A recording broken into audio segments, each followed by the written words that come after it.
Salut à vous, c'est Sam de la chaîne Mission Prépa. On est reparti aujourd'hui pour une vidéo économie. On va reparler en fait d'économie. Aujourd'hui, on va voir la notion d'étalon or qui s'inscrit dans le chapitre 2 du module 3 du cours d'économie. On va voir qu'est-ce que l'étalon or d'abord et ensuite on va voir les grands principes de ce système.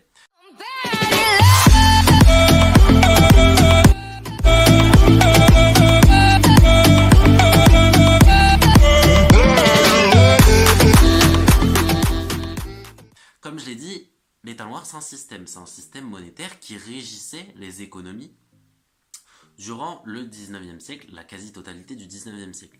Et ce système monétaire est fondé sur des principes. Il y a 3 principes à connaître. Le premier principe, c'est la parité or, qui signifie tout simplement que les monnaies sont définies à partir d'un certain poids d'or, et ce poids d'or est connu.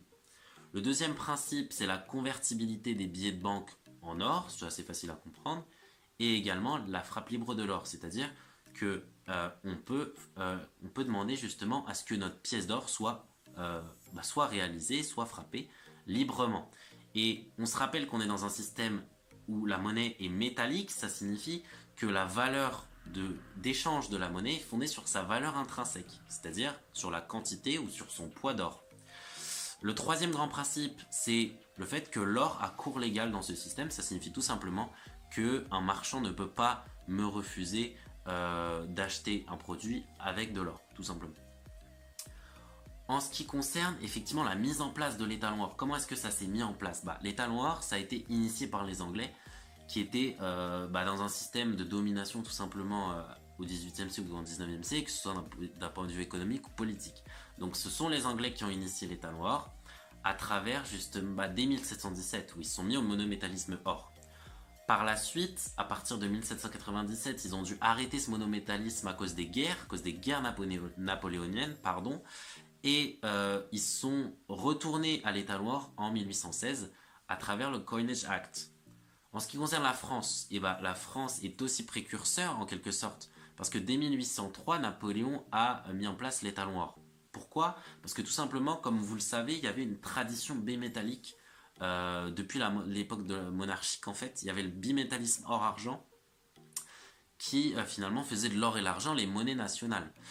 Le problème, c'est qu'il y a une loi en économie, c'est la loi de Gresham, qui explique que la mauvaise monnaie chasse la bonne. Ça signifie tout simplement que la monnaie, la bonne monnaie, c'est-à-dire l'or, va être épargnée au profit de la mauvaise monnaie, la moins forte, l'argent qui va être utilisé, et ainsi l'or va perdre de sa valeur, va perdre de son utilité. Donc pour éviter ça, Napoléon va mettre en place le monométallisme or en 1803 à travers une loi qui est importante, la loi du 7 germinal, qui va faire du franc germinal la devise nationale. Ce qui est intéressant, c'est de savoir, à partir de ça, c'est que l'ensemble des monnaies, des pays vont se mettre à l'or, et ainsi on pourra établir des comparaisons entre leurs diverses monnaies, et on pourra justement comparer la valeur de leur monnaie.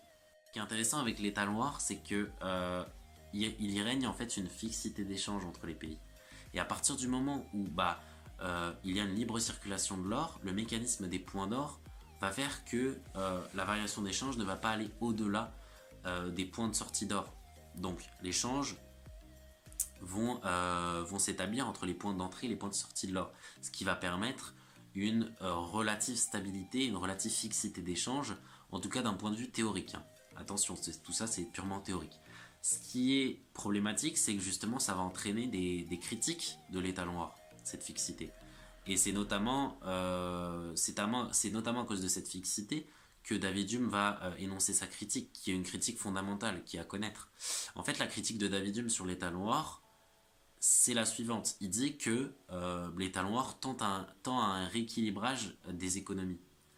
Ce qui signifierait qu'un pays excédentaire va voir son excédent diminuer et donc va perdre en compétitivité. Alors qu'un pays déficitaire va voir son déficit là encore diminuer et donc va gagner en compétitivité. Ce qui est quand même totalement négatif. Il fonde son approche par des hypothèses. D'abord l'hypothèse de la Currency School qui dit qu'un pays ne peut émettre de monnaie que en fonction justement des stocks d'or disponibles. Et à partir de cette hypothèse, il va énoncer justement sa théorie. Il dit tout simplement que dans le système de l'étalon or, quand un pays est excédentaire, c'est-à-dire qu'il a plus d'exportation que d'importation pour le dire simplement, dès lors qu'il est excédentaire, il voit de l'or arriver dans son pays. Dès lors qu'il voit de l'or arriver, bon, ça fait beaucoup d'or, mais à partir du moment où il voit de l'or arriver dans son pays, ça va signifier que ce pays-là va pouvoir augmenter sa quantité de monnaie en circulation, ce qui va faire augmenter les prix. Et au final, cette augmentation des prix va faire diminuer la compétitivité prix de ce pays. Et cette compétitivité donc va faire diminuer les exportations de ce pays. Et ainsi, ça va diminuer son excédent et diminuer sa compétitivité. Si vous avez bien compris, vous pouvez vous le redire vous-même et vous pouvez faire le cas inverse. Je vais le dire, lorsqu'un pays est déficitaire, il va avoir moins d'entrée d'or dans son pays, donc moins de monnaie en circulation dans son pays, et donc les prix vont diminuer dans ce pays. Et cette diminution des prix va faire diminuer le déficit de ce pays et va permettre une augmentation de la compétitivité prix de ce pays. Et ainsi, ça paraît compliqué à comprendre, mais c'est très facile et très logique. Revoyez la vidéo si vous n'arrivez pas à comprendre. Mais en tout cas, c'est une grande critique parce que ça signifie que les économies vont se rééquilibrer. Et c'est une critique fondamentale à bien maîtriser, à bien connaître pour avoir un petit peu une perspective générale sur ce qu'était l'étalon or.